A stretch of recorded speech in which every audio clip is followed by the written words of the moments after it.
২০০ বছরের পুরনো ইতিহাস বয়ে চলেছে কিশোরগঞ্জের পাকুন্দিয়ার মঙ্গলবাড়িয়া গ্রামে। ১৮০২ সালে চীন থেকে আনা হয়েছিল লিচুর প্রথম চারা। সেই চারা এখন গোটা গ্রামের পরিচয়। প্রায় প্রতিটি পরিবার লিচু চাষ করে। রস, রং ও স্বাদে অতুলনীয় এই লিচুর খ্যাতি এখন দেশ জুড়ে। ২০০০ মানুষের অর্থসংস্থানের যোগান দেয় এই লিচু। বাড়ির উঠান, পুকুর পাড় কিংবা ধানের জমির আইল সবখানি দাঁড়িয়ে আছে লিচু গাছ।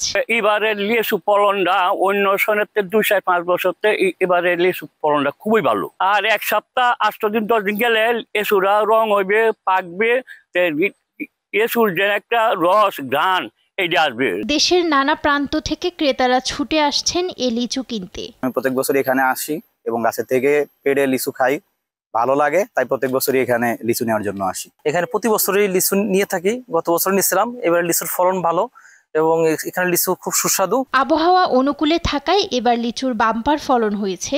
১০ কোটি টাকার লিচু বিক্রি হতে পারে বলে আশা কৃষি বিভাগের। পাকুন্দিয়ার মঙ্গলবাড়িয়া লিচু একটা অত্যন্ত সুপরিচিত নাম। চলতি মৌসুমে আবহাওয়া অনুকূলে থাকায় আমাদের কৃষকরা অত্যন্ত লাভবান হবেন এবং প্রায় ৮ থেকে ১০ কোটি টাকার লিচু এই মঙ্গলবাড়িয়া এবং তৎসংলগ্ন গ্রামগুলো থেকে বিক্রি হবে।